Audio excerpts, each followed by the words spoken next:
Your Makeup Hotline. This is Jamie speaking. How can I help you? What's up, guys?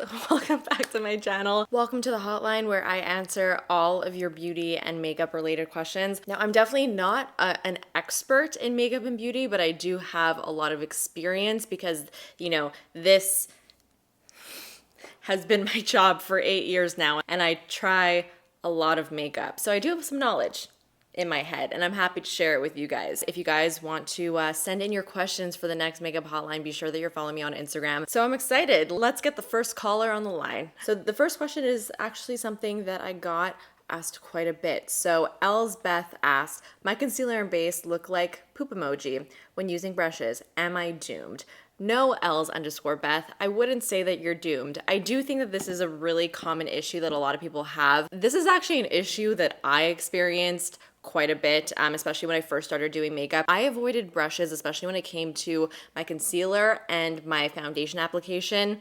Always. I basically never used brushes. Only within the last maybe 2 years have I really grown to be super comfortable and actually sometimes prefer brushes to apply my base makeup. The main issues that people experience when they use brushes to apply their foundations and their concealers is one, it starts to look a little bit too cakey because they're just applying too much product, or two, you actually start to see like brush strokes in your application, which is definitely not what you want at all. And three, sometimes like things just don't blend as you would want them to blend or really mesh into the skin. The biggest mistake that people make when applying foundation to their face with the brush is actually not working the product into the brush first. The reason why that's a big issue, especially if you're worried about cakiness, is because if you don't work the product into the brush, you're gonna be applying so much product onto your face, and not just an excess amount of product, but the brush is barely even gonna be able to do the work because there's so much product built up onto it that it's not really gonna be able to blend into your skin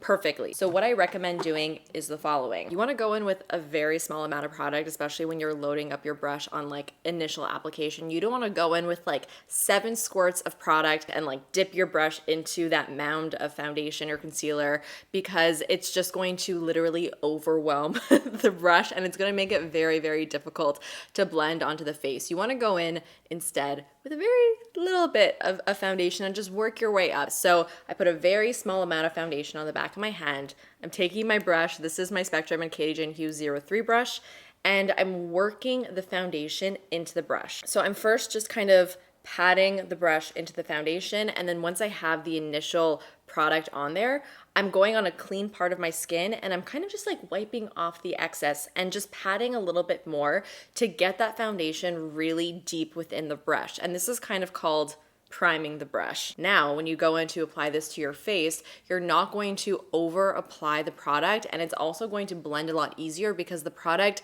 is really evenly dispersed throughout the brush itself. And so this technique is really going to help in cakiness. It's really going to help in just making your foundation look flawless and blended. With a sponge doing that, it's a little bit easier because the sponge is going to absorb that excess product, but with a brush, you're not going to get that same level of absorption. That's so hard to say. So I just recommend using a small amount of product and priming your brush, and that's really, really gonna help in creating a nicer application when using a brush. And this is the same technique that I would use for concealer too. Did that help? Next question comes from Abby Blow, and she says, cream bronzer application on the cheekbone, below the cheekbone, half and half. How do you do it? This is another very common question. Where do you apply bronzer, whether it's cream or powder? And I think that this does change a little bit depending on what you're trying to achieve, but I think generally speaking, most people who are applying bronzer want to apply bronzer to warm up the skin and also to shape the face. And when you're shaping the face,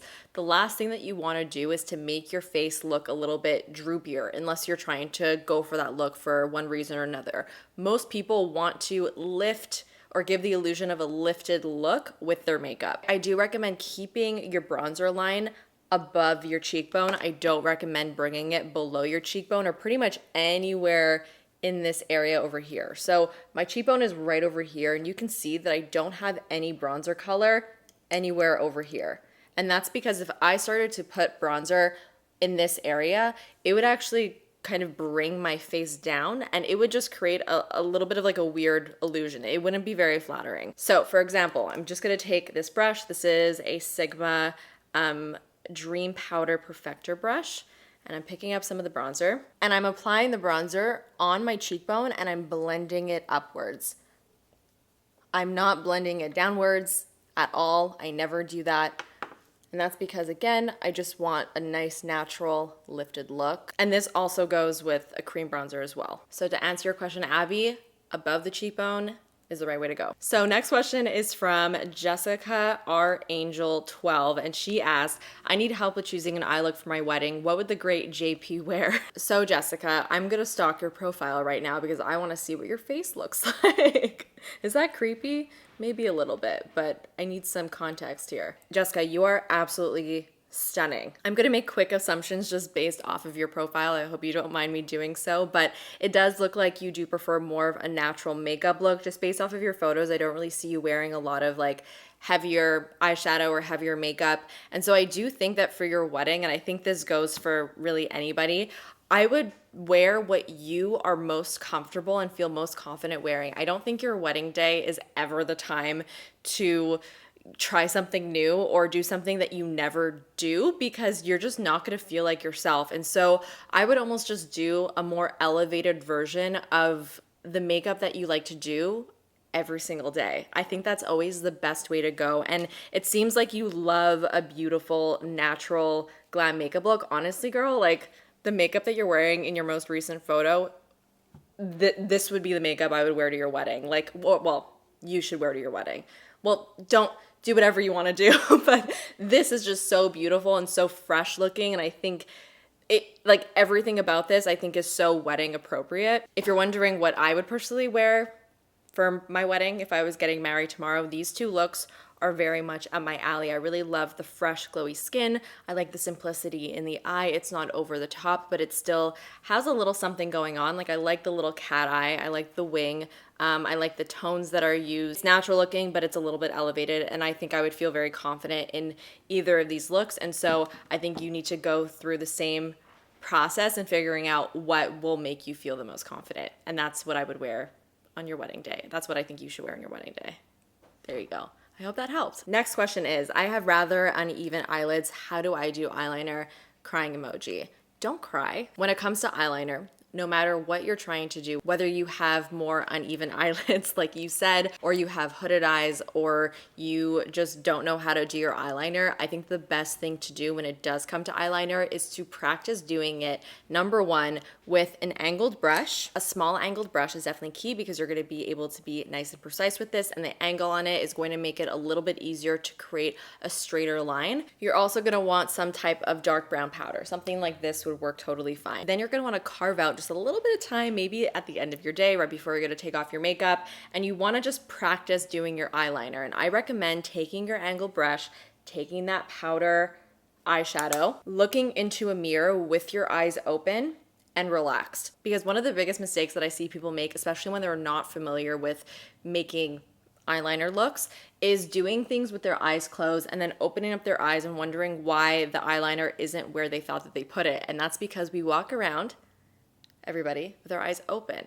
It's a crazy thought, right? So wouldn't it make the most sense to actually apply your eyeliner with your eyes open so that you could see exactly where that line is going to sit? And so with your eyes open, looking directly straight into a mirror, you're going to want to start to play with eyeliner shapes. And the reason why I say to use a powder is because powders are really easy to remove if you make a mistake. So when you are doing this practicing, you're not gonna have like black smudges all over your eye because you're doing it with like a gel or liquid eyeliner. And then when you're ready to get to the next step, still continue to use that powder as your base and then go in with more of like a liquid or a gel or something more semi-permanent on top of the powder when you're a little bit more confident with the line. But that's definitely my biggest tip in creating an eyeliner look, and you really just got to figure out what works for your specific eye shape.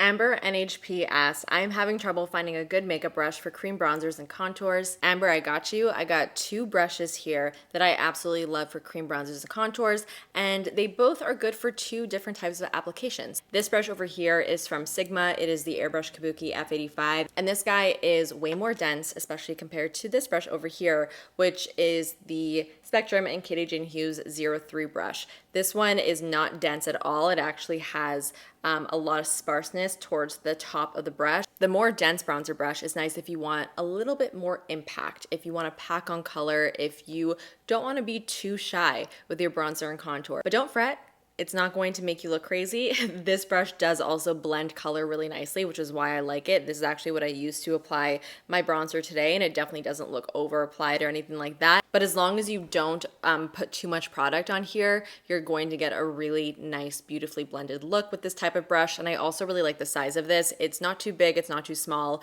I'm able to get the bronzer onto my face really quickly with this size, but it's also not too big where it's gonna go all over your face. You can still be nice and precise with it. And then this guy definitely still has its uses.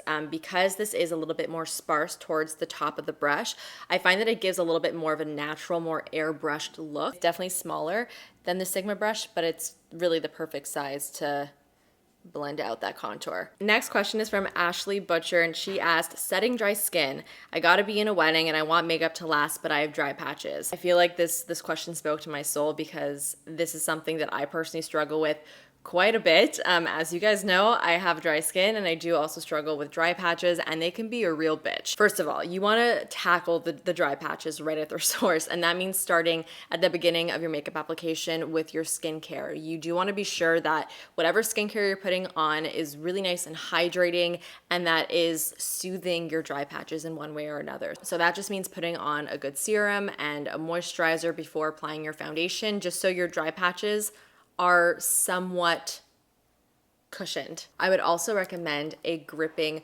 primer. This one from Milk Makeup, it's the Hydro Grip primer, is one of my favorites because this is actually made to grip onto your foundation so that it lasts longer, but it's also a hydrating product. A lot of gripping primers can be a little bit drying and can just make dry patches a lot worse. I don't find that this makes my dry patches worse at all. I find that it actually just sits kind of right on top of them, and it helps in really grabbing onto the foundation. I notice a huge difference when I use this and when I don't use this in the longevity of my makeup. But besides a gripping primer, when it does come to setting powder, I think that there's this big misconception that you must like pile on powder for it to do something. And you know, sometimes that is the case, but in most situations, you do not need to apply heavy amounts of powder to set your makeup or to make it last throughout the day. Especially when you have dry skin, using really heavy powders and using not just heavy powders, but a lot of those heavy powders, you are going to accentuate your dry patches. It just kind of is what it is. So I would recommend, number one, going with a pressed powder and not a loose powder.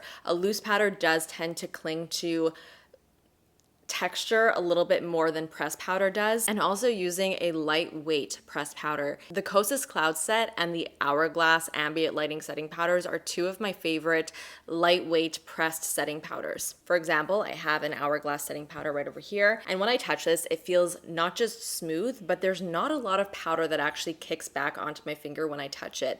And that's kind of what I look for, especially for somebody who has really dry skin, because it's just going to apply a very light layer onto your face, but it's still going to do the job that you want it to do. It's still going to set your makeup, but it's not going to over apply. You're also going to want to use some type of fluffy brush with your powder. Fluffy and small brush is really just going to ensure that you are going to get a very precise and light application so that you don't over apply. Really, over applying is just the key here of what not to do. And then last but not least, I would use a long-lasting setting spray. Something like the Urban Decay All Nighter is really great. This spray is going to do two things for you. It's obviously going to first lock in your makeup, which is what you want, but it's also going to get rid of any extra powderiness that may be on your face from the powder that you applied. So hopefully those tips helped you out. Laura.Elsasar asked, pairing blush and bronzer with a little to no coverage base without being splotchy. So you need to think of it this way. When you are applying powders on top of no base, so there's nothing on your skin, there's nothing for those powders to grab or stick onto, you are going to get a little bit more of a patchier look. If you do want to wear blush and bronzer with no base on, I highly recommend using either a liquid or a cream, because you do not need a sticky base underneath a liquid or a cream for them to grab onto anything. They're just going to grab onto your skin itself, and so you don't need to worry about it. So if you do feel that you're getting splotchiness when you're applying powders to bare skin, I would recommend just switching it up to creams or liquids, and you will not have that issue. Does tubing mascara come off in the rain? Well, it does depend on how much rain you get on your face. If you are standing out in the middle of the rain like this, If you're having a really dramatic moment, like a main character moment, and you're just in the middle of the street and your face is towards the sky and you're screaming, "Why?" and the rain is getting on your face and you're wearing tube mascara, it'll probably come off, yeah. Because tube mascara comes off with water. So whether that water comes from rain, your tears, or your sink, it's gonna come off. So I would just recommend bringing an umbrella. Katie N. Grass asks, do primers really work? Because I'm really not convinced and just always go back to moisturizers. I honestly have a very on and off relationship when it comes to primers, and I do feel that primers are not a necessity, but a nice to have product in a makeup routine. I don't think that you need to have a primer in your routine to have a gorgeous look in the end. I think that most of the time, primers are just a nice addition to your makeup routine if you want it there. 99% of the time, I personally just use skincare products as my primer or as my base. The only time I ever really use a priming product is if I want to add some type of extra glow, so I'll use a glowy primer, or if I want some more grip to my foundation, so I'll use a gripping primer. There are obviously other types of primers out there like smoothing primers, which I don't personally use because I just don't feel that they often work for my skin type. There's also blurring primers. Also don't really use those too often because I don't find it works for my skin type. And there's also hydrating primers. And I do personally use hydrating primers here and there. But most of the time I'll just go with a moisturizer unless that hydrating primer is giving me an extra benefit that a moisturizer can't give me. So to answer your question, Katie, primers work, but they're not necessary. Daft_poop asked, how can I blend the outer corner of my eyeshadow without looking like a raccoon? First things first, I would recommend blending the outer corner of your eyeshadow with a very small blending brush. Even something like this can sometimes be a little bit too big if you do feel like it's blowing out the eyeshadow too much. This is my Smith 235. It's a pretty like standard size blending brush. I do like something like this, especially when I am working in areas where I don't want to blow out the color too much. This is the Spectrum and Canadian Hues number 19. It's basically just a little bit of a smaller version of this blending brush over here. I do also recommend that if you are doing more of like a smokier look on your eyes and you're not super confident that you can get it as precise as you want, do your eyes first and then your base second. And by doing your eyes first, you can easily erase any mistakes that you may have made with a makeup remover. You can be as messy as you like, and you can just wipe away your mistakes before applying your base, and nobody will know. This next question I feel is definitely another very common one. This is from Lift Bake Love. She asked, how do I know what blush placement looks best on me? First of all, this is going to be an annoying answer, but I think it's really important to experiment on yourself and just try different blush techniques and different blush placements and just see for yourself what you like the most. I think that's the easiest and best way to figure things out. Literally just have a night where you just experiment on your face. But it is also important to understand what different blush techniques actually do to the face, because makeup is really all an illusion, and different placements of different products will literally change the look of your face. So for example, if I applied blush only in this area right over here, right on the apple of my cheek, in the front of my face, this will give me a more rounder and youthful appearance to my face. If I apply blush on my cheekbone area, which is typically what I like to do, you can see my blush kind of starts over here and it goes all the way up my cheekbone. That will actually give the face a little bit more shape, and it will also lift the face as well. Some people like to apply their blush really, really high up on their face, like starting right over here and kind of going in a C shape. That will also give you a little bit more of like a lifted effect, and it will change the way your face looks a little bit. Okay, so I'm gonna take this blush over here. This is MAC Modern Mandarin, and I'm gonna apply it on one side of my face right in the center of my cheek. So this is still a pretty look, but it looks completely different to this side. You can almost see how it kind of rounds off my cheek a little bit, whereas on this side where my blush is a little bit more concentrated towards the side of my face and my cheekbone, it sculpts my face a little bit more. So it gives two very, very different effects. So again, just play with all these different types of placements, look in the mirror and see what you like best. It's the best you can do. All right, guys, I think that's all the questions that I'm gonna answer today. I had a lot of fun doing this. If you guys like this and wanna see more, definitely let me know, and I can maybe even do this around other topics too. We can just call it, I don't know, chat hour with Jamie, hotline hour with Jamie. Let me know what we should call it in the comments. Hit the thumbs up button if you did enjoy today's video, and subscribe if you're not subscribed already, and I will see you guys in the next one. Bye.